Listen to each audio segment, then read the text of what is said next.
Jane Eyre, by Charlotte Bronte. Chapter 5. 5 o'clock had hardly struck on the morning of the 19th of January, when Bessie brought a candle into my closet, and found me already up and nearly dressed. I had risen half an hour before her entrance, and had washed my face and put on my clothes by the light of a half moon just setting, whose rays streamed through the narrow window near my crib. I was to leave Gateshead that day by a coach which passed the lodge gates at 6 a.m. Bessie was the only person yet risen. She had lit a fire in the nursery, where she now proceeded to make my breakfast. Few children can eat when excited with the thoughts of a journey, nor could I. Bessie, having pressed me in vain to take a few spoonfuls of the boiled milk and bread she had prepared for me, wrapped up some biscuits in a paper, and put them into my bag. Then she helped me on with my pelisse and bonnet, and wrapping herself in a shawl, she and I left the nursery. As we passed Mrs. Reed's bedroom, she said, "Will you go in and bid Missus good-bye?" "No, Bessie.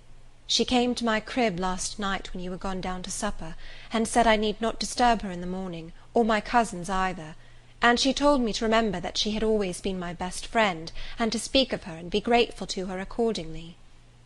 "What did you say, miss?" "Nothing. I covered my face with the bedclothes, and turned from her to the wall." "Oh, that was wrong, Miss Jane." "It was quite right, Bessie. Your missus has not been my friend, she has been my foe." "Oh, Miss Jane, don't say so." "Good-bye to Gateshead," cried I, as we passed through the hall and went out at the front door. The moon was set, and it was very dark. Bessie carried a lantern, whose light glanced on wet steps and gravel roads sodden by a recent thaw. Raw and chill was the winter morning. My teeth chattered as I hastened down the drive. There was a light in the porter's lodge. When we reached it, we found the porter's wife just kindling her fire. My trunk, which had been carried down the evening before, stood corded at the door. It wanted but a few minutes of 6, and shortly after that hour had struck, the distant roll of wheels announced the coming coach. I went to the door, and watched its lamps approach rapidly through the gloom. "Is she going by herself?" asked the porter's wife. "Yes." "And how far is it?" 50 miles. "What a long way! I wonder Mrs. Reed is not afraid to trust her so far alone." The coach drew up. There it was at the gates, with its 4 horses, and its top laden with passengers. The guard and coachman loudly urged haste. My trunk was hoisted up. I was taken from Bessie's neck, to which I clung with kisses. "Be sure and take good care of her," cried she to the guard, as he lifted me into the inside. "Ay, ay," was the answer. The door was slapped to. A voice exclaimed, "All right," and on we drove. Thus was I severed from Bessie and Gateshead, thus whirled away to unknown, and, as I then deemed, remote and mysterious regions. I remember but little of the journey. I only know that the day seemed to me of a preternatural length, and that we appeared to travel over hundreds of miles of road. We passed through several towns, and in one, a very large one, the coach stopped. The horses were taken out, and the passengers alighted to dine. I was carried into an inn, where the guard wanted me to have some dinner, but as I had no appetite, he left me in an immense room with a fireplace at each end, a chandelier pendant from the ceiling, and a little red gallery high up against the wall filled with musical instruments. Here I walked about for a long time, feeling very strange, and mortally apprehensive of some one coming in and kidnapping me, for I believed in kidnappers, their exploits having frequently figured in Bessie's fireside chronicles. At last the guard returned. Once more I was stowed away in the coach. My protector mounted his own seat, sounded his hollow horn, and away we rattled over the stony street of L. The afternoon came on wet and somewhat misty. As it waned into dusk, I began to feel that we were getting very far indeed from Gateshead. We ceased to pass through towns, the country changed, great grey hills heaved up round the horizon. As twilight deepened, we descended a valley, dark with wood, and long after night had overclouded the prospect, I heard a wild wind rushing amongst trees. Lulled by the sound, I at last dropped asleep. I had not long slumbered when the sudden cessation of motion awoke me. The coach door was open, and a person like a servant was standing at it. I saw her face and dress by the light of the lamps. "Is there a little girl called Jane Eyre here?" she asked. I answered yes, and was then lifted out. My trunk was handed down, and the coach instantly drove away. I was stiff with long sitting, and bewildered with the noise and motion of the coach. Gathering my faculties, I looked about me. Rain, wind, and darkness filled the air. Nevertheless, I dimly discerned a wall before me and a door open in it. Through this door I passed with my new guide. She shut and locked it behind her. There was now visible a house, or houses, for the building spread far, with many windows, and lights burning in some. We went up a broad pebbly path, splashing wet, and were admitted at a door. Then the servant led me through a passage into a room with a fire, where she left me alone. I stood and warmed my numbed fingers over the blaze. Then I looked round. There was no candle, but the uncertain light from the hearth showed, by intervals, papered walls, carpet, curtains, shining mahogany furniture. It was a parlour, not so spacious or splendid as the drawing-room at Gateshead, but comfortable enough. I was puzzling to make out the subject of a picture on the wall, when the door opened, and an individual carrying a light entered. Another followed close behind. The first was a tall lady with dark hair, dark eyes, and a pale and large forehead. Her figure was partly enveloped in a shawl. Her countenance was grave, her bearing erect. "The child is very young to be sent alone," said she, putting her candle down on the table. She considered me attentively for a minute or two, then further added, "She had better be put to bed soon. She looks tired. Are you tired?" she asked, placing her hand on my shoulder. "A little, ma'am." "And hungry too, no doubt. Let her have some supper before she goes to bed, Miss Miller. Is this the first time you have left your parents to come to school, my little girl?" I explained to her that I had no parents. She inquired how long they had been dead, then how old I was, what was my name, whether I could read, write, and sew a little. Then she touched my cheek gently with her forefinger, and saying, she hoped I should be a good child, dismissed me along with Miss Miller. The lady I had left might be about 29. The one who went with me appeared some years younger. The first impressed me by her voice, look, and air. Miss Miller was more ordinary, ruddy in complexion, though of a careworn countenance, hurried in gait and action, like one who had always a multiplicity of tasks on hand. She looked, indeed, what I afterwards found she really was, an under-teacher.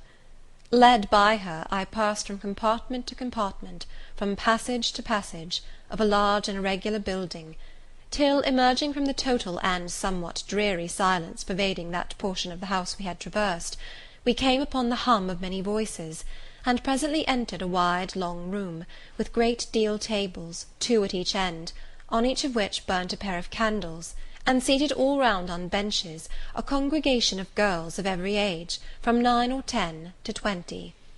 Seen by the dim light of the dips, their number to me appeared countless, though not in reality exceeding 80. They were uniformly dressed in brown stuff frocks of quaint fashion, and long Holland pinafores. It was the hour of study. They were engaged in conning over their to-morrow's task, and the hum I had heard was the combined result of their whispered repetitions. Miss Miller signed to me to sit on a bench near the door. Then, walking up to the top of the long room, she cried out, "Monitors, collect the lesson books and put them away." 4 tall girls arose from different tables, and going round, gathered the books and removed them. Miss Miller again gave the word of command, "Monitors, fetch the supper trays." The tall girls went out and returned presently, each bearing a tray with portions of something, I knew not what, arranged thereon, and a pitcher of water and mug in the middle of each tray. The portions were handed round. Those who liked took a draught of the water, the mug being common to all. When it came to my turn, I drank, for I was thirsty, but did not touch the food, excitement and fatigue rendering me incapable of eating. I now saw, however, that it was a thin oaten cake shared into fragments. The meal over, prayers were read by Miss Miller, and the classes filed off, 2 and 2, upstairs. Overpowered by this time with weariness, I scarcely noticed what sort of a place the bedroom was, except that, like the schoolroom, I saw it was very long. To-night I was to be Miss Miller's bedfellow. She helped me to undress. When laid down, I glanced at the long rows of beds, each of which was quickly filled with 2 occupants. In 10 minutes the single light was extinguished, and amidst silence and complete darkness I fell asleep. The night passed rapidly. I was too tired even to dream. I only once awoke to hear the wind rave in furious gusts, and the rain fall in torrents, and to be sensible that Miss Miller had taken her place by my side. When I again unclosed my eyes, a loud bell was ringing. The girls were up and dressing. Day had not yet begun to dawn, and a rushlight or 2 burned in the room. I too rose reluctantly. It was bitter cold, and I dressed as well as I could for shivering, and washed when there was a basin at liberty, which did not occur soon, as there was but 1 basin to 6 girls, on the stands down the middle of the room. Again the bell rang. All formed in file, 2 and 2, and in that order descended the stairs, and entered the cold and dimly lit schoolroom. Here prayers were read by Miss Miller. Afterwards she called out, "Form classes." A great tumult succeeded for some minutes, during which Miss Miller repeatedly exclaimed, "Silence!" and "Order!" When it subsided, I saw them all drawn up in 4 semicircles, before 4 chairs, placed at the 4 tables. All held books in their hands, and a great book, like a Bible, lay on each table before the vacant seat. A pause of some seconds succeeded, filled up by the low, vague hum of numbers. Miss Miller walked from class to class, hushing this indefinite sound. A distant bell tinkled. Immediately 3 ladies entered the room. Each walked to a table and took her seat. Miss Miller assumed the 4th vacant chair, which was that nearest the door, and around which the smallest of the children were assembled. To this inferior class I was called, and placed at the bottom of it. Business now began. The day's collect was repeated, then certain texts of Scripture were said, and to these succeeded a protracted reading of chapters in the Bible, which lasted an hour. By the time that exercise was terminated, day had fully dawned. The indefatigable bell now sounded for the 4th time. The classes were marshalled and marched into another room to breakfast. How glad I was to behold a prospect of getting something to eat! I was now nearly sick from inanition, having taken so little the day before. The refectory was a great low-ceiled, gloomy room. On 2 low tables smoked basins of something hot, which, however, to my dismay, sent forth an odour far from inviting. I saw a universal manifestation of discontent when the fumes of the repast met the nostrils of those destined to swallow it. From the van of the procession, the tall girls of the 1st class, rose the whispered words, "Disgusting! The porridge is burnt again!" "Silence!" ejaculated a voice, but not that of Miss Miller, but one of the upper teachers, a little and dark personage, smartly dressed, but of somewhat morose aspect, who installed herself at the top of one table, while a more buxom lady presided at the other. I looked in vain for her I had first seen the night before. She was not visible. Miss Miller occupied the foot of the table where I sat, and a strange, foreign-looking, elderly lady, the French teacher, as I afterwards found, took the corresponding seat at the other board. A long grace was said, and a hymn sung. Then a servant brought in some tea for the teachers, and the meal began. Ravenous, and now very faint, I devoured a spoonful or 2 of my portion without thinking of its taste; but the first edge of hunger blunted, I perceived I had got in hand a nauseous mess. Burnt porridge is almost as bad as rotten potatoes. Famine itself soon sickens over it. The spoons were moved slowly. I saw each girl taste her food and try to swallow it, but in most cases the effort was soon relinquished. Breakfast was over, and none had breakfasted.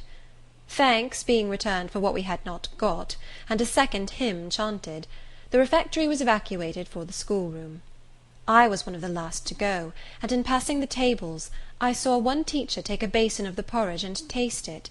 She looked at the others. All their countenances expressed displeasure, and one of them, the stout one, whispered, "Abominable stuff! How shameful! A quarter of an hour passed before lessons again began, during which the schoolroom was in glorious tumult.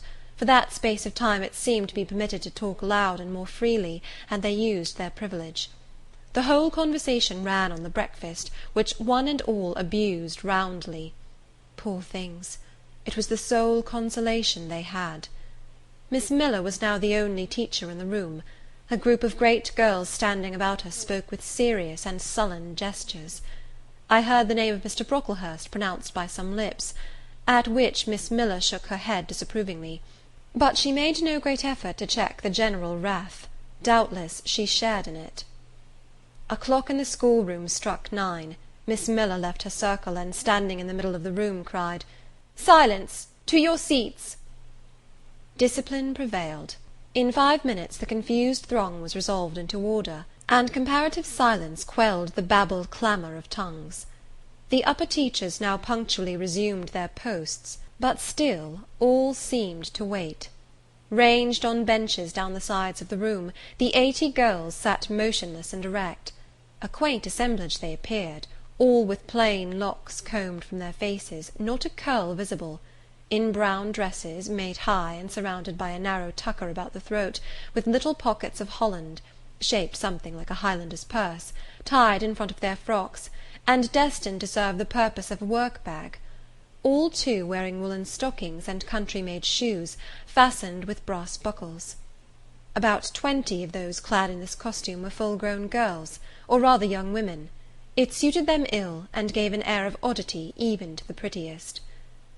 I was still looking at them, and also at intervals examining the teachers, none of whom precisely pleased me, for the stout one was a little coarse, the dark one not a little fierce, the foreigner harsh and grotesque, and Miss Miller, poor thing, looked purple, weather-beaten, and overworked. When, as my eye wandered from face to face, the whole school rose simultaneously, as if moved by a common spring. What was the matter? I had heard no order given. I was puzzled. Ere I had gathered my wits, the classes were again seated, but as all eyes were now turned to one point, mine followed the general direction, and encountered the personage who had received me last night. She stood at the bottom of the long room, on the hearth, for there was a fire at each end. She surveyed the 2 rows of girls silently and gravely. Miss Miller, approaching, seemed to ask her a question, and having received her answer, went back to her place, and said aloud, "Monitor of the first class, fetch the globes." While the direction was being executed, the lady consulted moved slowly up the room. I suppose I have a considerable organ of veneration, for I retain yet the sense of admiring awe with which my eyes traced her steps. Seen now in broad daylight, she looked tall, fair, and shapely. Brown eyes with a benignant light in their irids, and a fine pencilling of long lashes round, relieved the whiteness of her large front. On each of her temples her hair, of a very dark brown, was clustered in round curls, according to the fashion of those times, when neither smooth bands nor long ringlets were in vogue. Her dress, also in the mode of the day, was of purple cloth, relieved by a sort of Spanish trimming of a black velvet. A gold watch, watches were not so common then as now, shone at her girdle. Let the reader add, to complete the picture, refined features, a complexion, if pale, clear, and a stately air and carriage, and he will have, at least, as clearly as words can give it, a correct idea of the exterior of Miss Temple, Maria Temple, as I afterwards saw the name written in a prayer book entrusted to me to carry to church. The superintendent of Lowood, for such was this lady, having taken her seat before a pair of globes placed on one of the tables, summoned the first class round her, and commenced giving a lesson on geography. The lower classes were called by the teachers. Repetitions in history, grammar, etc., went on for an hour. Writing and arithmetic succeeded, and music lessons were given by Miss Temple to some of the elder girls. The duration of each lesson was measured by the clock, which at last struck 12. The superintendent rose. "I have a word to address to the pupils," said she. The tumult of cessation from lessons was already breaking forth, but it sank at her voice. She went on. "You had this morning a breakfast which you could not eat. You must be hungry. I have ordered that a lunch of bread and cheese shall be served to all." The teachers looked at her with a sort of surprise. "It is to be done on my responsibility," she added, in an explanatory tone to them, and immediately afterwards left the room. The bread and cheese was presently brought in and distributed, to the high delight and refreshment of the whole school. The order was now given, "To the garden." Each put on a coarse straw bonnet, with strings of coloured calico and a cloak of grey frieze. I was similarly equipped, and following the stream, I made my way into the open air. The garden was a wide enclosure, surrounded with walls so high as to exclude every glimpse of prospect. A covered verandah ran down one side, and broad walks bordered a middle space divided into scores of little beds. These beds were assigned as gardens for the pupils to cultivate, and each bed had an owner.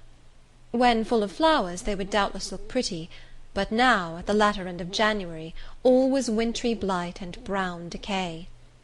I shuddered as I stood and looked round me. It was an inclement day for outdoor exercise. Not positively rainy, but darkened by a drizzling yellow fog. All under foot was still soaking wet with the floods of yesterday.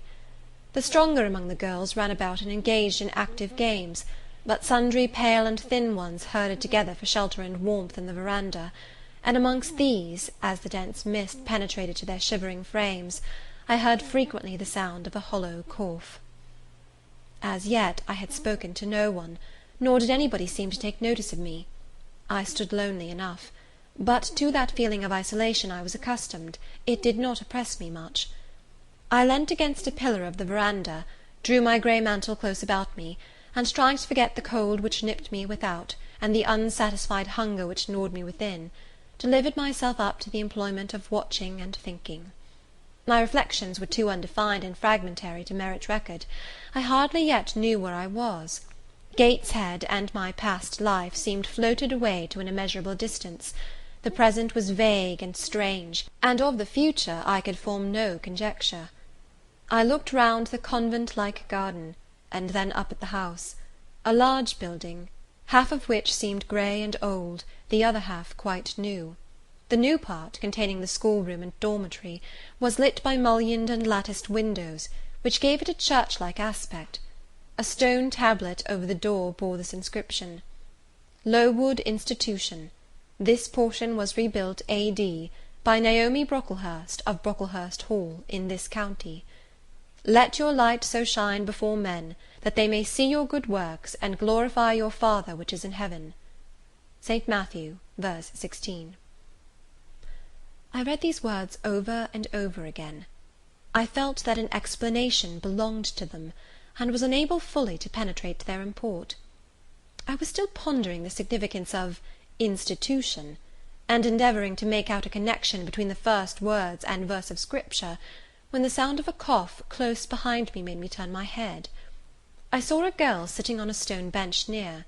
She was bent over a book, on the perusal of which she seemed intent. From where I stood I could see the title. It was Rasselas, a name that struck me as strange, and consequently attractive. In turning a leaf she happened to look up, and I said to her directly, "Is your book interesting?" I had already formed the intention of asking her to lend it to me some day. "I like it," she answered, after a pause of a second or two, during which she examined me. "What is it about?" I continued. I hardly know where I found the hardihood thus to open a conversation with a stranger. The step was contrary to my nature and habits, but I think her occupation touched a chord of sympathy somewhere, for I too liked reading, though of a frivolous and childish kind. I could not digest or comprehend the serious or substantial. "You may look at it," replied the girl, offering me the book. I did so. A brief examination convinced me that the contents were less taking than the title. Rasselas looked dull to my trifling taste. I saw nothing about fairies, nothing about genii, no bright variety seemed spread over the closely printed pages. I returned it to her. She received it quietly, and without saying anything she was about to relapse into her former studious mood. Again I ventured to disturb her. "Can you tell me what the writing on that stone over the door means? What is Lowood Institution?" "This house where you are come to live." And why do they call it an institution? Is it in any way different from other schools? It is partly a charity school. You and I and all the rest of us are charity children. I suppose you are an orphan. Are not either your father or your mother dead? Both died before I can remember. Well, all the girls here have lost either one or both parents, and this is called an institution for educating orphans. Do we pay no money? Do they keep us for nothing? We pay, or our friends pay, £15 a year for each. Then why do they call us charity children? Because £15 is not enough for board and teaching, and the deficiency is supplied by subscription. Who subscribes? Different benevolent-minded ladies and gentlemen in this neighbourhood and in London.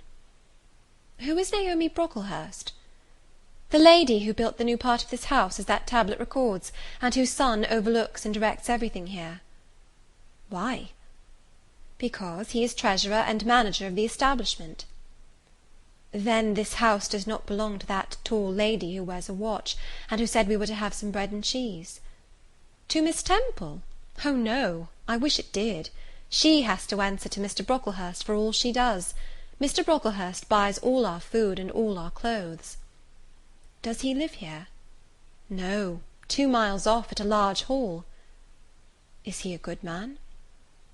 He is a clergyman, and is said to do a great deal of good. Did you say that tall lady was called Miss Temple? Yes. And what are the other teachers called? The one with red cheeks is called Miss Smith. She attends to the work, and cuts out, for we make our own clothes, our frocks and pelisses, and everything, and the little one with black hair is Miss Scatcherd. She teaches history and grammar, and hears the second-class repetitions. And the one who wears a shawl, and has a pocket-handkerchief tied to her side with a yellow ribbon, is Madame Pirot. She comes from Lille, in France, and teaches French. Do you like the teachers? Well enough. Do you like the little black one, and the Madame... I cannot pronounce her name as you do. Miss Scatcherd is hasty. You must take care not to offend her. Madame Pirot is not a bad sort of person. But Miss Temple is the best, isn't she? Miss Temple is very good, and very clever. She is above the rest, because she knows far more than they do. Have you been long here? 2 years. Are you an orphan? My mother is dead. Are you happy here? You ask rather too many questions. I have given you enough answers for the present. Now I want to read. But at that moment the summons sounded for dinner. All re-entered the house.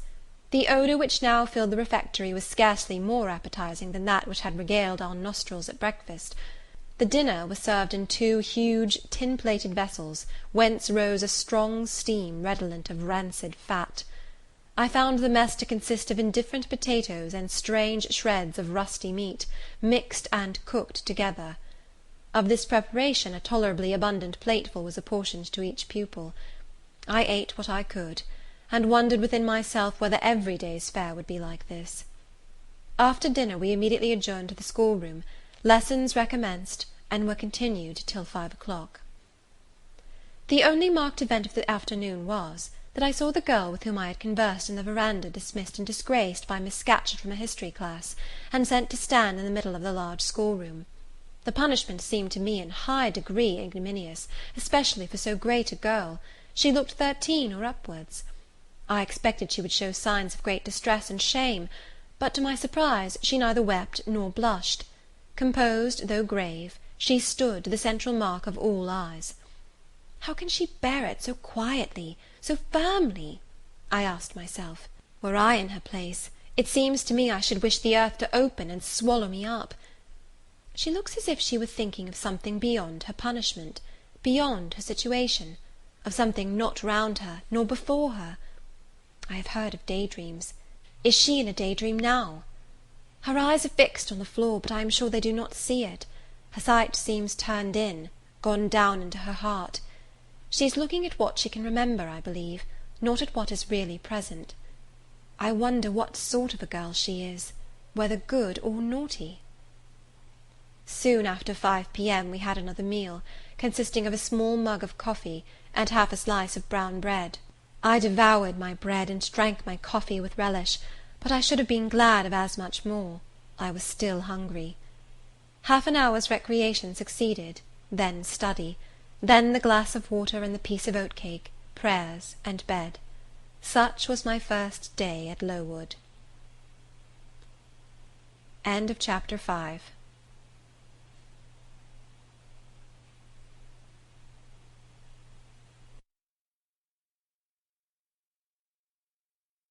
Chapter 6. The next day commenced as before, getting up and dressing by rushlight; but this morning we were obliged to dispense with the ceremony of washing. The water in the pitchers was frozen. A change had taken place in the weather the preceding evening, and a keen north-east wind, whistling through the crevices of our bedroom windows all night long, had made us shiver in our beds, and turned the contents of the ewers to ice. Before the long hour and a half of prayers and Bible reading was over, I felt ready to perish with cold. Breakfast time came at last, and this morning the porridge was not burnt. The quality was eatable, the quantity small. How small my portion seemed! I wished it had been doubled. In the course of the day I was enrolled a member of the 4th class, and regular tasks and occupations were assigned me. Hitherto I had only been a spectator of the proceedings at Lowood. I was now to become an actor therein. At first, being little accustomed to learn by heart, the lessons appeared to me both long and difficult. The frequent change from task to task, too, bewildered me; and I was glad when, about 3 o'clock in the afternoon, Miss Smith put into my hands a border of muslin 2 yards long, together with needle, thimble, etc., and sent me to sit in a quiet corner of the schoolroom, with directions to hem the same.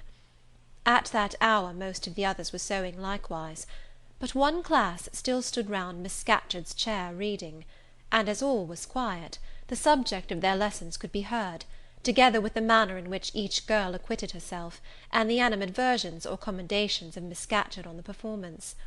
It was English history. Among the readers I observed my acquaintance of the verandah. At the commencement of the lesson, her place had been at the top of the class; but for some error of pronunciation, or some inattention to stops, she was suddenly sent to the very bottom. Even in that obscure position, Miss Scatcherd continued to make her an object of constant notice. She was continually addressing to her such phrases as the following: "Burns," such it seems was her name; the girls here were all called by their surnames, as boys are elsewhere. "Burns, you are standing on the side of your shoe. Turn your toes out immediately." "Burns, you poke your chin most unpleasantly. Draw it in." "Burns, I insist on your holding your head up. I will not have you before me in that attitude," etc., etc. A chapter having been read through twice, the books were closed and the girls examined. The lesson had comprised part of the reign of Charles I, and there were sundry questions about tonnage and poundage and ship money, which most of them appeared unable to answer. Still, every little difficulty was solved instantly when it reached Burns. Her memory seemed to have retained the substance of the whole lesson, and she was ready with answers on every point. I kept expecting that Miss Scatcherd would praise her attention, but instead of that she suddenly cried out, "You dirty, disagreeable girl! You have never cleaned your nails this morning." Burns made no answer. I wondered at her silence. Why, thought I, does she not explain that she could neither clean her nails nor wash her face, as the water was frozen?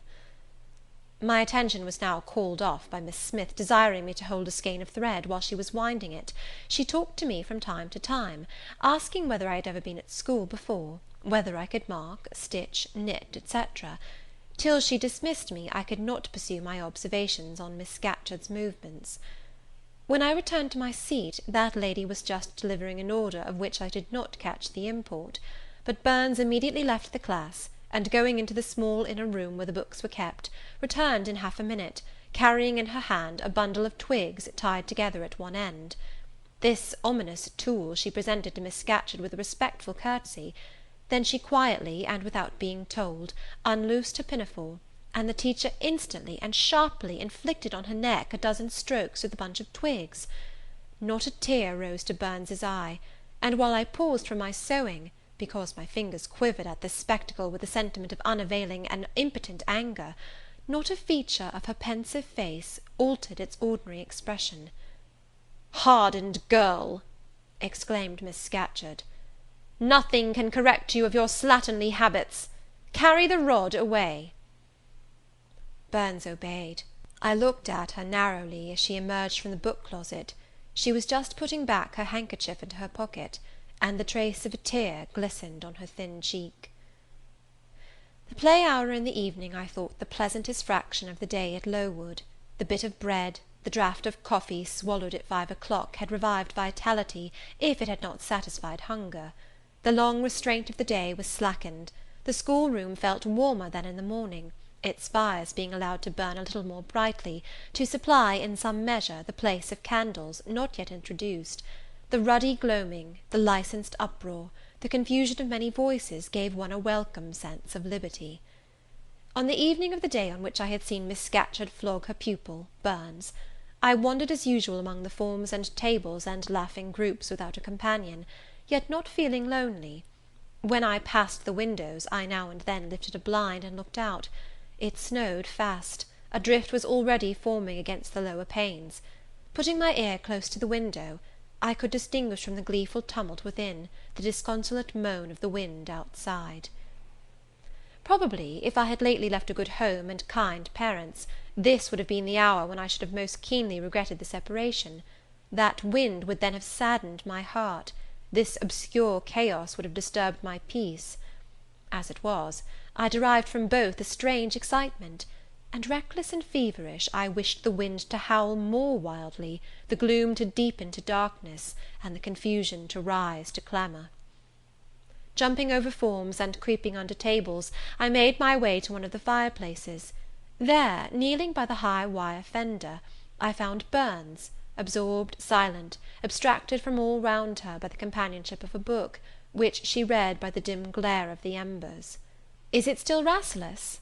I asked, coming behind her. "Yes," she said, "and I have just finished it." And in 5 minutes more she shut it up. I was glad of this. Now, thought I can perhaps get her to talk. I sat down by her on the floor. "What is your name besides Burns?" "Helen." "Do you come a long way from here?" "I come from a place farther north, quite on the borders of Scotland." "Will you ever go back?" "I hope so, but nobody can be sure of the future." "You must wish to leave Lowood." "No, why should I?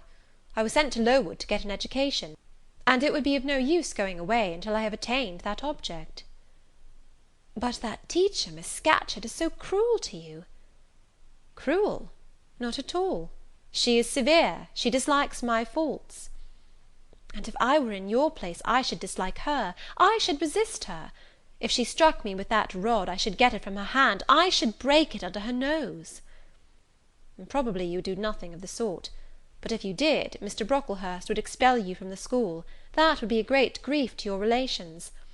It is far better to endure patiently a smart which nobody feels but yourself, than to commit a hasty action whose evil consequences will extend to all connected with you.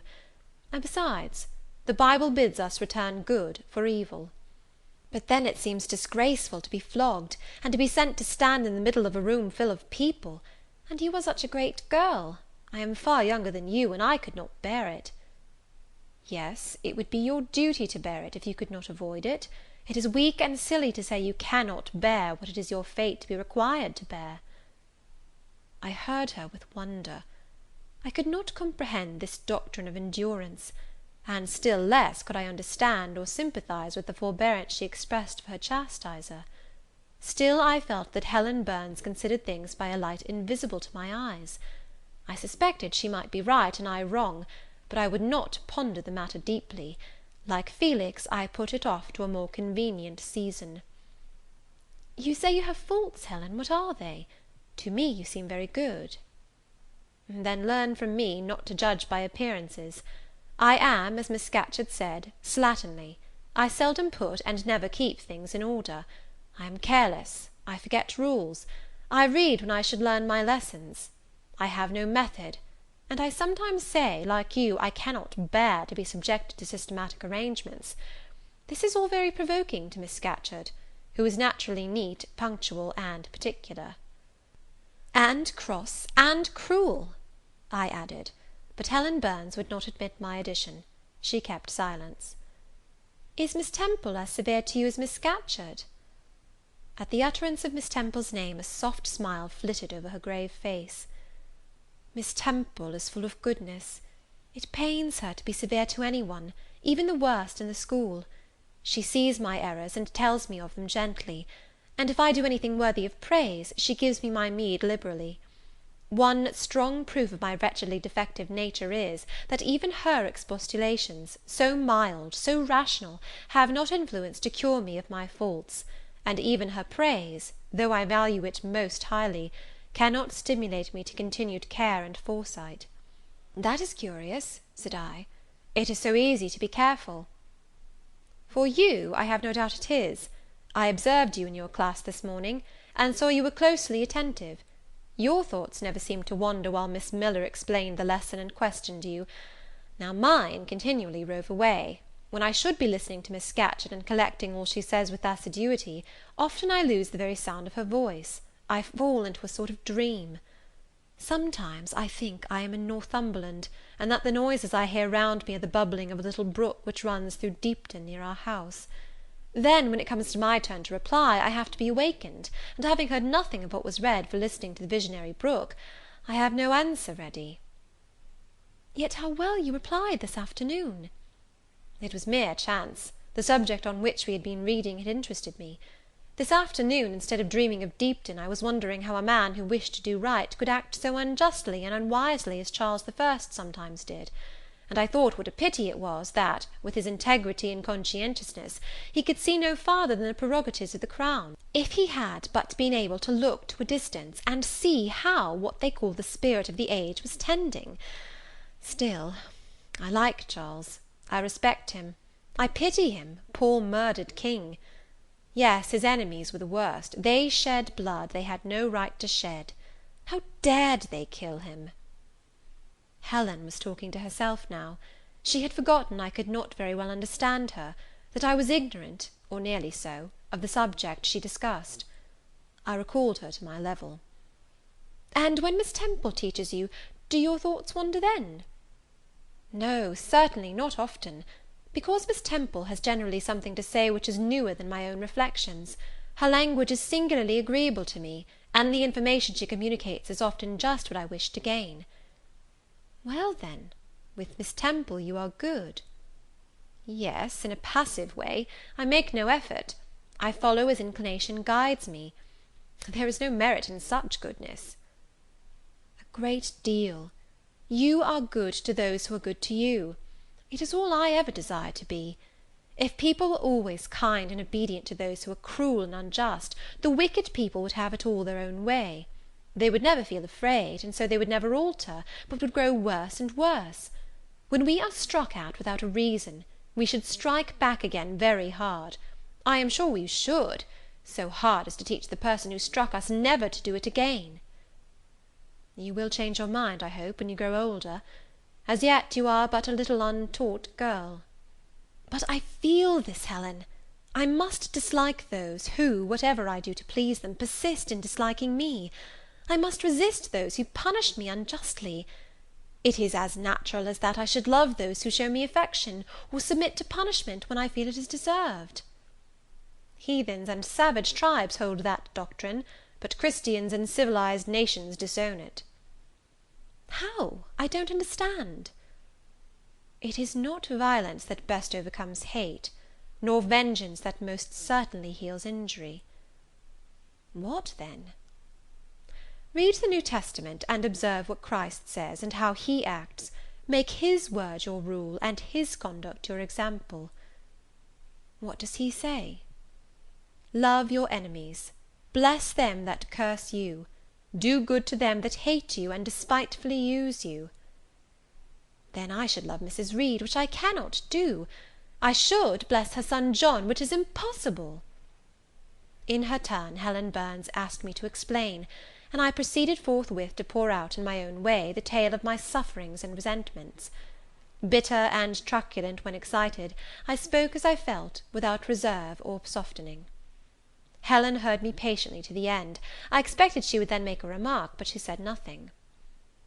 "Well," I asked impatiently, "is not Mrs. Reed a hard-hearted, bad woman?"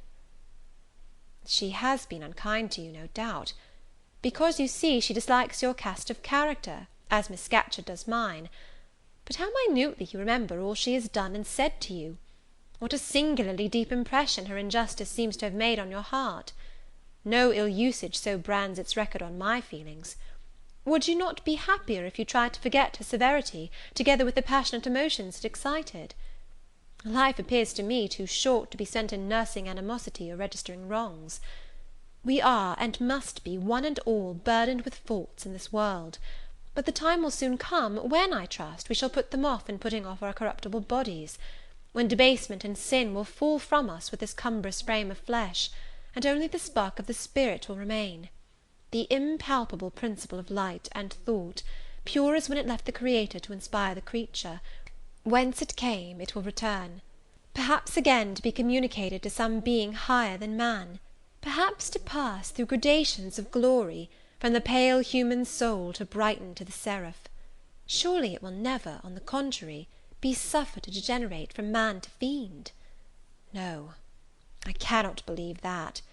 I hold another creed, which no one ever taught me, and which I seldom mention, but in which I delight, and to which I cling, for it extends hope to all, it makes eternity a rest, a mighty home, not a terror and an abyss. Besides, with this creed, I can so clearly distinguish between the criminal and his crime, I can so sincerely forgive the first while I abhor the last. With this creed, revenge never worries my heart, degradation never too deeply disgusts me, injustice never crushes me too low. I live in calm, looking to the end. Helen's head, always drooping, sank a little lower as she finished this sentence. I saw by her look she wished no longer to talk to me, but rather to converse with her own thoughts. She was not allowed much time for meditation. A monitor, a great rough girl, presently came up, exclaiming in a strong Cumberland accent, "Helen Burns, if you don't go and put your drawer in order, and fold up your work this minute, I'll tell Miss Scatcherd to come and look at it." Helen sighed as her reverie fled, and getting up, obeyed the monitor without reply as without delay. End of chapter 6.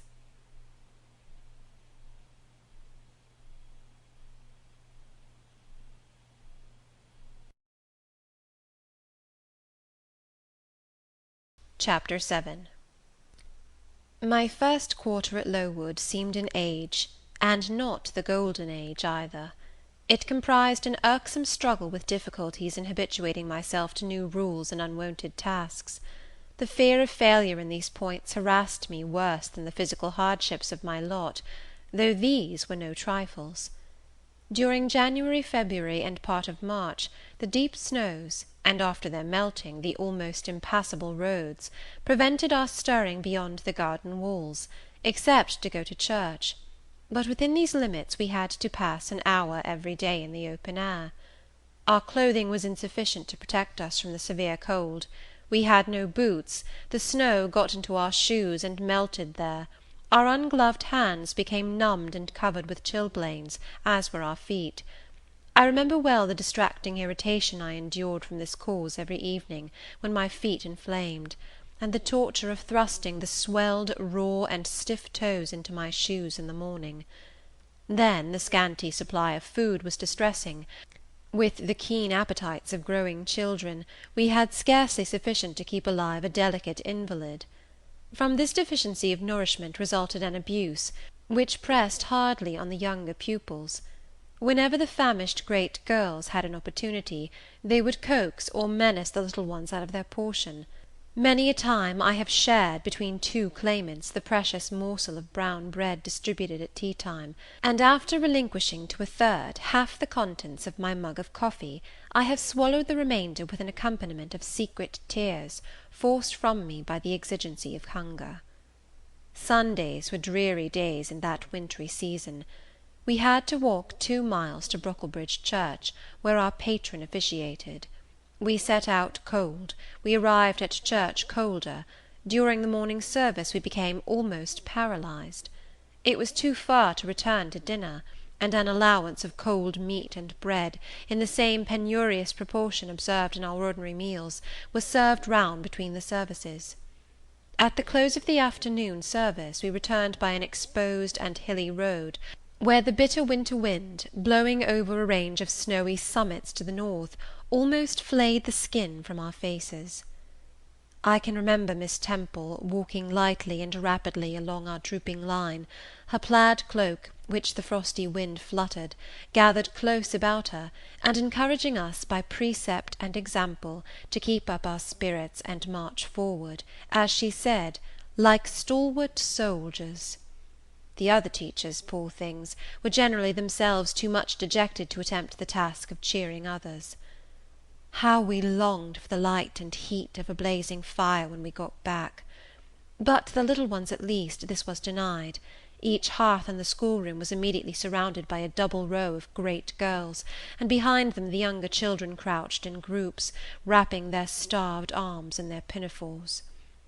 A little solace came at tea-time in the shape of a double ration of bread, a whole instead of a half slice, with the delicious addition of a thin scrape of butter. It was the hebdomadal treat to which we all looked forward from Sabbath to Sabbath. I generally contrived to reserve a moiety of this bounteous repast for myself, but the remainder I was invariably obliged to part with. The Sunday evening was spent in repeating by heart the church catechism, and the 5th, 6th, and 7th chapters of St. Matthew, and in listening to a long sermon read by Miss Miller, whose irrepressible yawns attested her weariness. A frequent interlude of these performances was the enactment of the part of Eutychus by some half-dozen of little girls, who, overpowered with sleep, would fall down, if not out of the 3rd loft, yet off the 4th form, and be taken up half dead. The remedy was to thrust them forward into the centre of the schoolroom, and oblige them to stand there till the sermon was finished. Sometimes their feet failed them, and they sank together in a heap. They were then propped up with the monitor's high stools. I have not yet alluded to the visits of Mr. Brocklehurst, and indeed that gentleman was from home during the great part of the first month after my arrival, perhaps prolonging his stay with his friend the Archdeacon. His absence was a relief to me. I need not say that I had my own reasons for dreading his coming, but come he did at last. One afternoon, I had then been 3 weeks at Lowood, as I was sitting with a slate in my hand, puzzling over a sum in long division, my eyes, raised in abstraction to the window, caught sight of a figure just passing. I recognized almost instinctively that gaunt outline, and when, 2 minutes after, all the school, teachers included, rose en masse, it was not necessary for me to look up in order to ascertain whose entrance they thus greeted. A long stride measured the schoolroom, and presently beside Miss Temple, who had herself risen, stood the same black column which had frowned on me so ominously from the hearthrug of Gateshead. I now glanced sideways at this piece of architecture. Yes, I was right. It was Mr. Brocklehurst, buttoned up in a surtout, and looking longer, narrower, and more rigid than ever. I had my own reasons for being dismayed at this apparition. Too well I remembered the perfidious hints given by Mrs. Reed about my disposition, etc. The promise pledged by Mr. Brocklehurst to apprise Miss Temple and the teachers of my vicious nature. All along I had been dreading the fulfilment of this promise. I had been looking out daily for the coming man, whose information respecting my past life and conversation was to brand me as a bad child for ever. Now there he was. He stood at Miss Temple's side. He was speaking low in her ear. I did not doubt he was making disclosures of my villainy, and I watched her eye with painful anxiety, expecting every moment to see its dark orb turn on me a glance of repugnance and contempt. I listened too, and as I happened to be seated quite at the top of the room, I caught most of what he said. Its import relieved me from immediate apprehension. "I suppose, Miss Temple, the thread I bought at Lowton will do. It struck me that it would be just of the quality for the calico chemises, and I sorted the needles to match. You may tell Miss Smith that I forgot to make a memorandum of the darning needles, but she shall have some papers sent in next week, and she is not on any account to give out more than one at a time to each pupil. If they have more, they are apt to be careless and lose them. And oh, ma'am, I wish the woollen stockings were better looked to. When I was here last, I went into the kitchen garden and examined the clothes drying on the line. There was a quantity of black hose in a very bad state of repair. From the size of the holes in them, I was sure they had not been well mended from time to time. He paused. "Your directions shall be attended to, sir," said Miss Temple. "And, ma'am," he continued, "the laundress tells me some of the girls have 2 clean tuckers in the week. It is too much. The rules limit them to 1. "I think I can explain that circumstance, sir. Agnes and Catherine Johnston were invited to take tea with some friends at Lowton last Thursday, and I gave them leave to put on clean tuckers for the occasion." Mr. Brocklehurst nodded. "Well, for once it may pass, but please not to let the circumstance occur too often. And there is another thing which surprised me. I find, in settling accounts with the housekeeper, that a lunch, consisting of bread and cheese, has twice been served out to the girls during the past fortnight. How is this? I looked over the regulations, and I find no such meal as lunch mentioned. Who introduced this innovation, and by what authority?" "I must be responsible for the circumstance, sir," replied Miss Temple. "The breakfast was so ill prepared that the pupils could not possibly eat it, and I dared not allow them to remain fasting till dinner time." "Madam, allow me an instant. You are aware that my plan in bringing up these girls is not to accustom them to habits of luxury and indulgence, but to render them hardy, patient, self-denying. Should any little accidental disappointment of the appetite occur, such as the spoiling of a meal, the under or the over-dressing of a dish, the incident ought not to be neutralized by replacing with something more delicate the comfort lost, thus pampering the body, and obviating the aim of this institution. It ought to be improved to the spiritual edification of the pupils, by encouraging them to evince fortitude under temporary privation. A brief address on those occasions would not be mistimed, wherein a judicious instructor would take the opportunity of referring to the sufferings of the primitive Christians, to the torments of martyrs, to the exhortations of our blessed Lord himself, calling upon his disciples to take up their cross and follow him, to his warnings that man shall not live by bread alone, but by every word that proceedeth out of the mouth of God, to his divine consolations. If ye suffer hunger or thirst for my sake, happy are ye. Oh, madam, when you put bread and cheese instead of burnt porridge into these children's mouths, you may indeed feed their vile bodies, but you little think how you starve their immortal souls." Mr. Brocklehurst again paused, perhaps overcome by his feelings.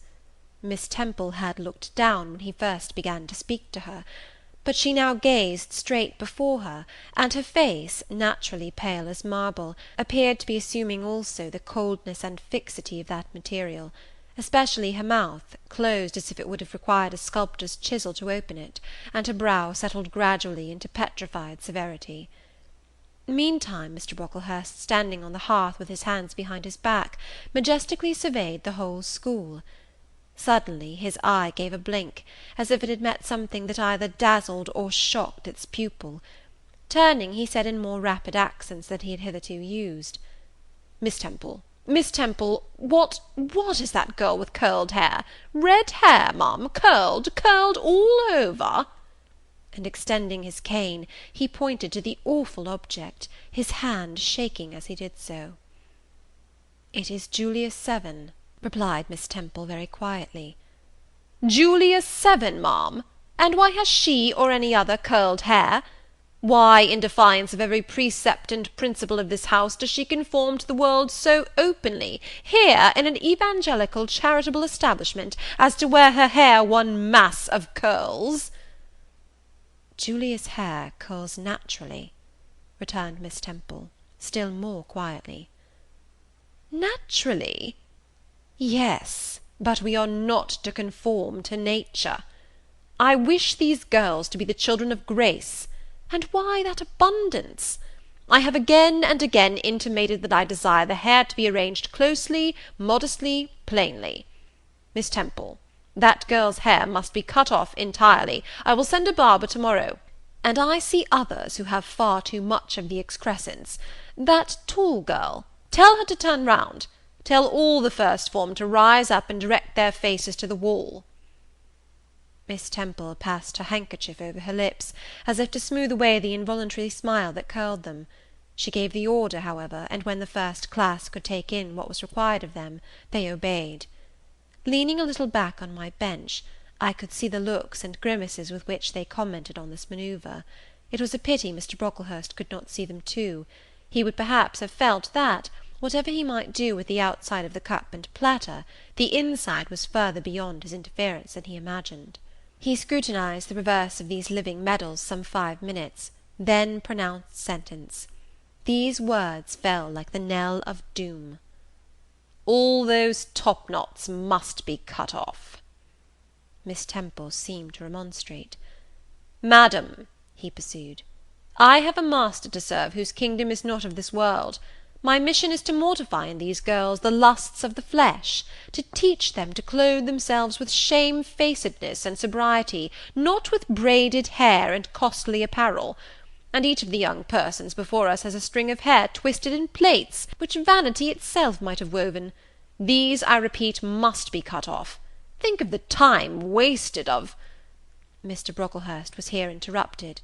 3 other visitors, ladies, now entered the room. They ought to have come a little sooner to have heard his lecture on dress, for they were splendidly attired in velvet, silk, and furs. The 2 younger of the trio, fine girls of 16 and 17, had grey beaver hats, then in fashion, shaded with ostrich plumes, and from under the brim of this graceful head-dress fell a profusion of light tresses, elaborately curled. The elder lady was enveloped in a costly velvet shawl, trimmed with ermine, and she wore a false front of French curls. These ladies were deferentially received by Miss Temple as Mrs. and the Misses Brocklehurst, and conducted to seats of honour at the top of the room. It seems they had come in the carriage with their reverend relative, and had been conducting a rummaging scrutiny of the rooms upstairs, while he transacted business with the housekeeper, questioned the laundress, and lectured the superintendent.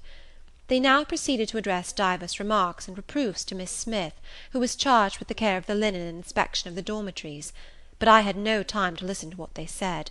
Other matters called off and enchanted my attention.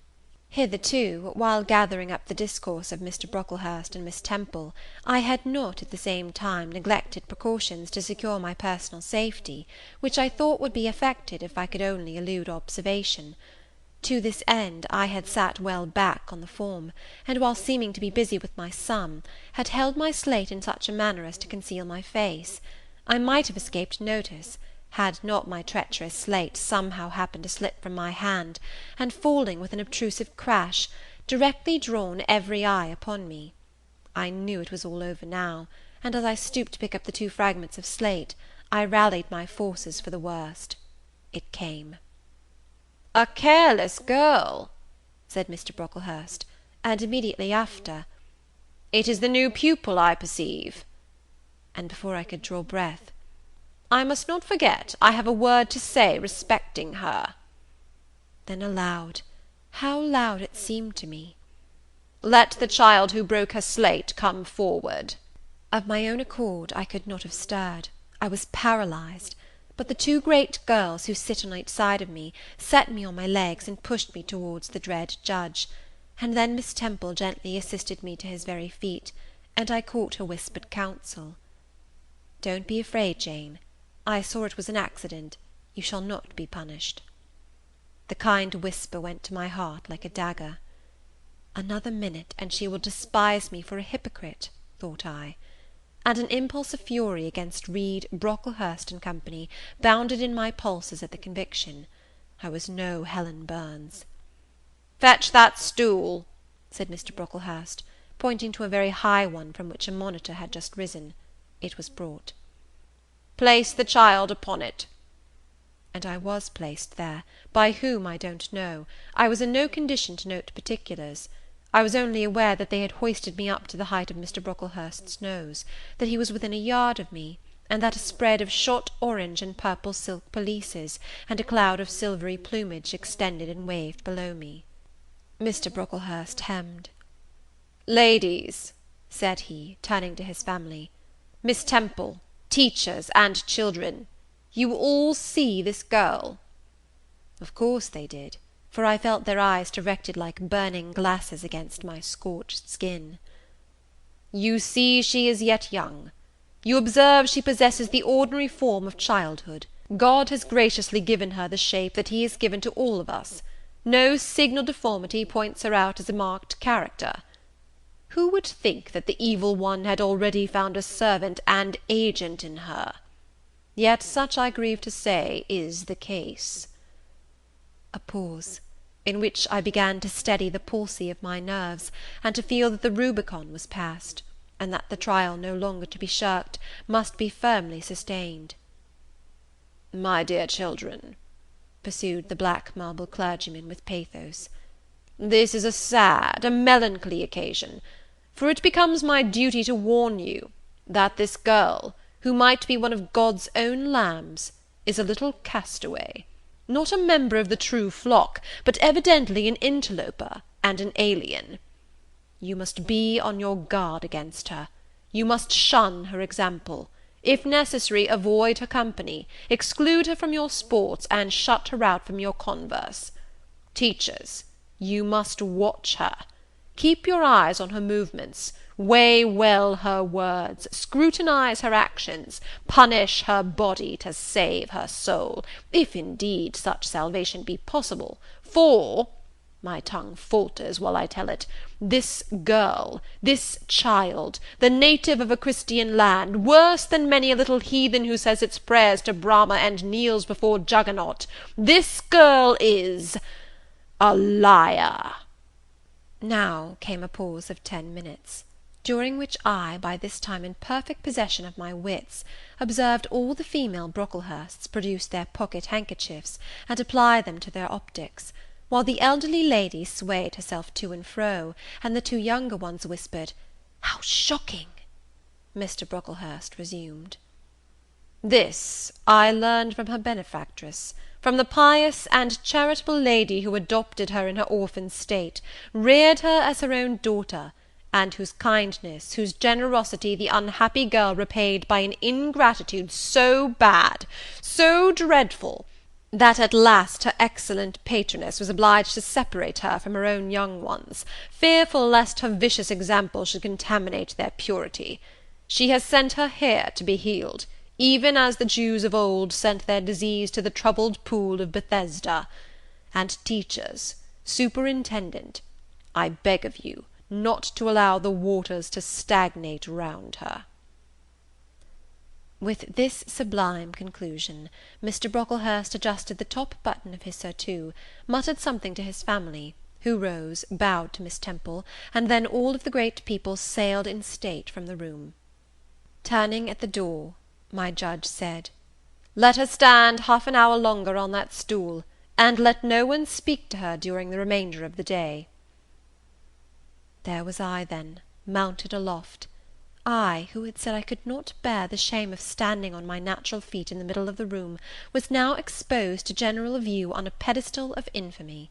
What my sensations were, no language can describe; but just as they all rose, stifling my breath and constricting my throat, a girl came up and passed me. In passing, she lifted her eyes. What a strange light inspired them! What an extraordinary sensation that ray sent through me!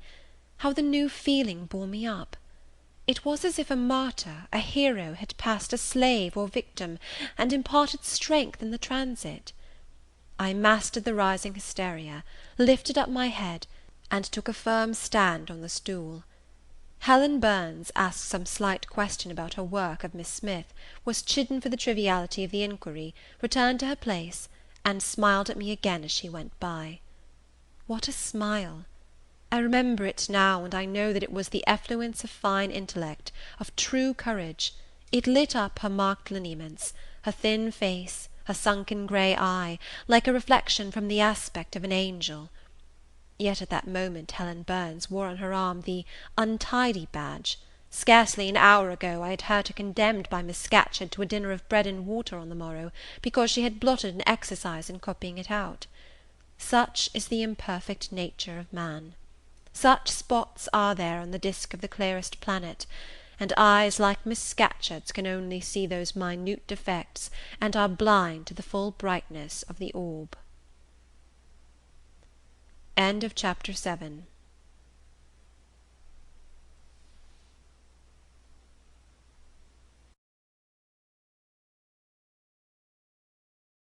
Chapter 8.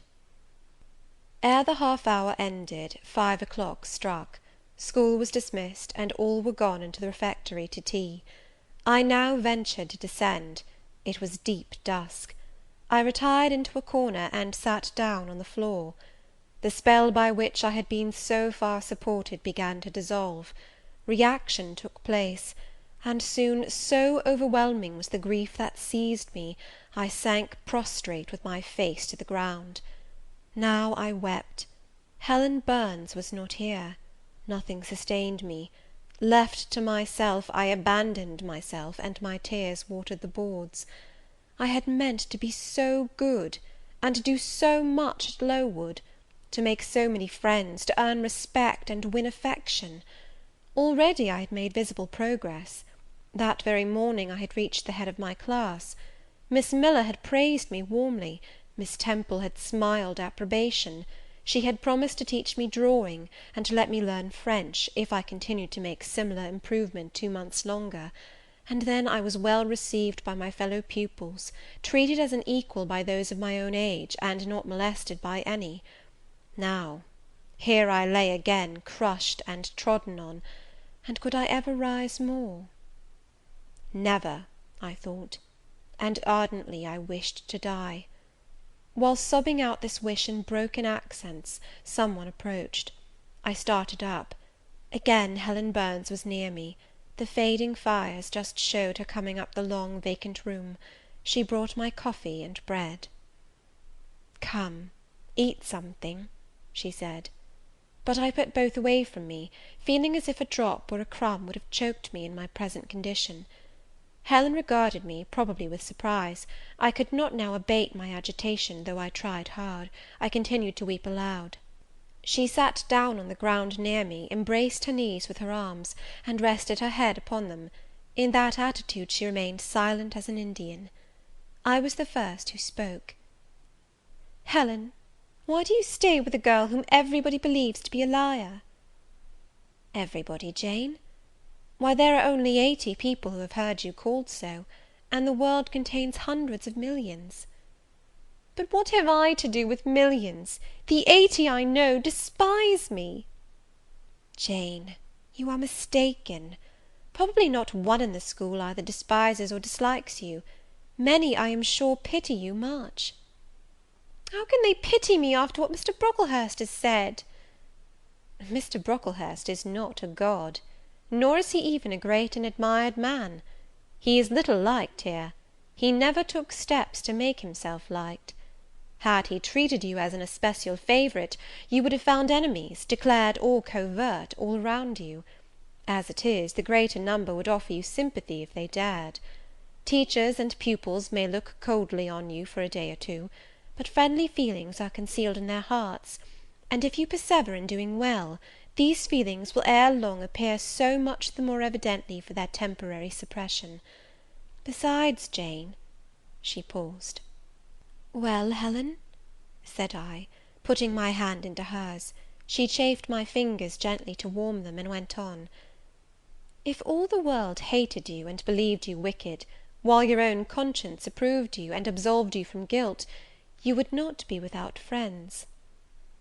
"No, I know I should think well of myself, but that is not enough. If others don't love me, I would rather die than live. I cannot bear to be solitary and hated, Helen. Look here, to gain some real affection from you, or Miss Temple, or any other whom I truly love, I would willingly submit to have the bone of my arm broken, or to let a bull toss me, or to stand behind a kicking horse, and let it dash its hoof at my chest. Hush, Jane! You think too much of the love of human beings. You are too impulsive, too vehement. The sovereign hand that created your frame and put life into it, has provided you with other resources than your feeble self, or than creatures feeble as you. Besides this earth, and besides the race of men, there is an invisible world and a kingdom of spirits.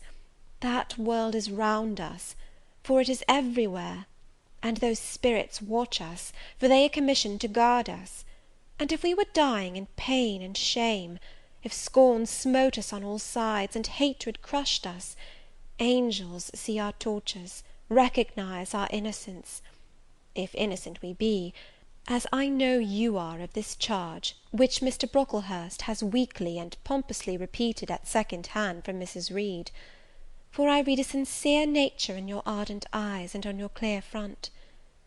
And God waits only the separation of spirit from flesh to crown us with a full reward.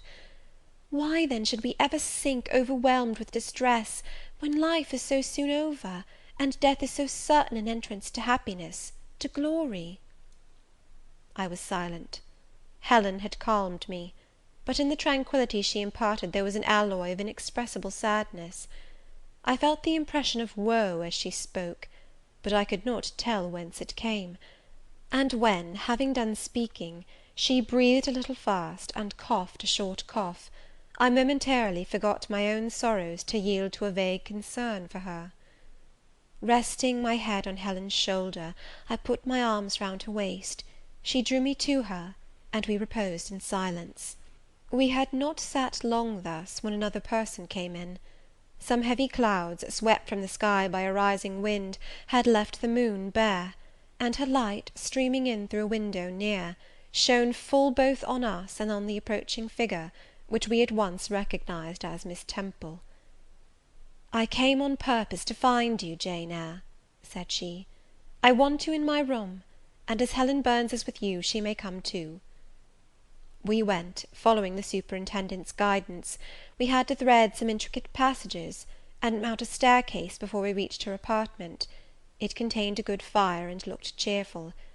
Miss Temple told Helen Burns to be seated in a low arm chair on one side of the hearth, and herself taking another, she called me to her side. "Is it all over?" she asked, looking down at my face. "Have you cried your grief away?" "I'm afraid I never shall do that." "Why?" "Because I have been wrongly accused, and you, Ma'am, and everybody else, will now think me wicked." "We shall think you what you prove yourself to be, my child. Continue to act as a good girl, and you will satisfy us."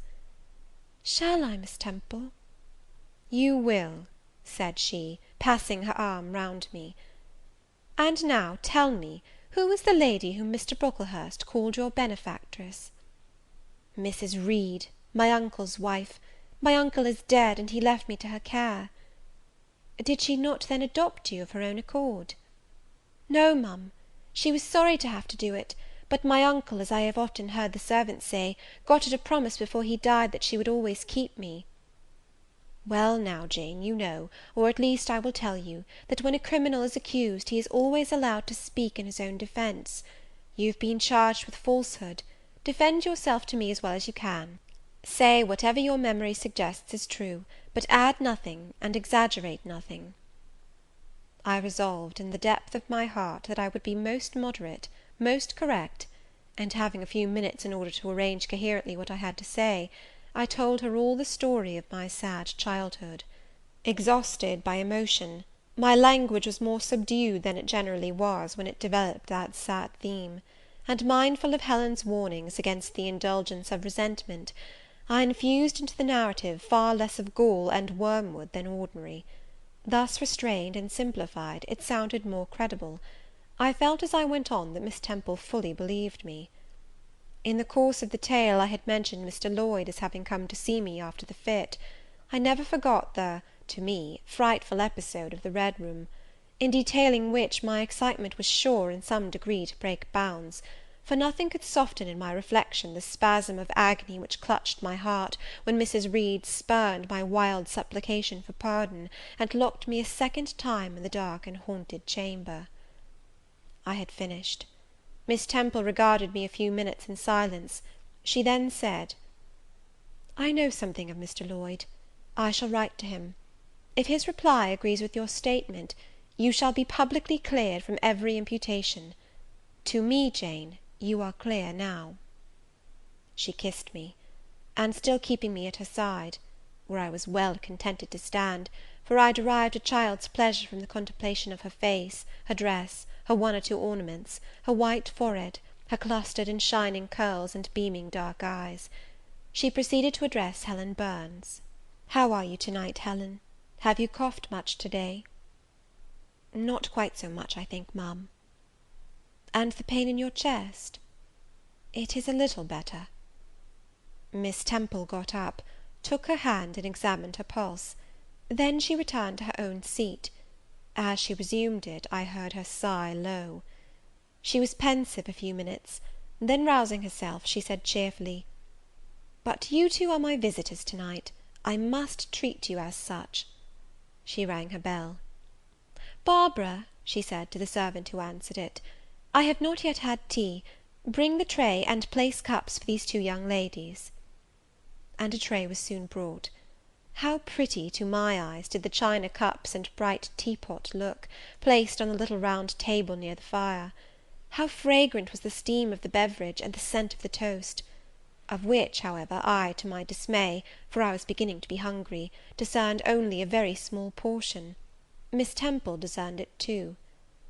"Barbara," said she, "can you not bring a little more bread and butter? There is not enough for 3. Barbara went out. She returned soon. "Madam, Mrs. Harden says she has sent up the usual quantity." Mrs. Harden, be it observed, was the housekeeper, a woman after Mr. Brocklehurst's own heart, made up of equal parts of whalebone and iron. "Oh, very well," returned Miss Temple, "we must make it do, Barbara, I suppose." As the girl withdrew, she added, smiling, "Fortunately, I have it in my power to supply deficiencies for this once." Having invited Helen and me to approach the table, and placed before each of us a cup of tea with one delicious but thin morsel of toast, she got up, unlocked a drawer, and taking from it a parcel wrapped in paper, disclosed presently to our eyes a good-sized seed cake. "I meant to give each of you some of this to take with you," said she, "but as there is so little toast, you must have it now." And she proceeded to cut slices with a generous hand. We feasted that evening as on nectar and ambrosia, and not the least delight of the entertainment was the smile of gratification with which our hostess regarded us, as we satisfied our famished appetites on the delicate fare she liberally supplied. Tea over, and the tray removed, she again summoned us to the fire. We sat one on each side of her, and now a conversation followed between her and Helen, which it was indeed a privilege to be admitted to hear.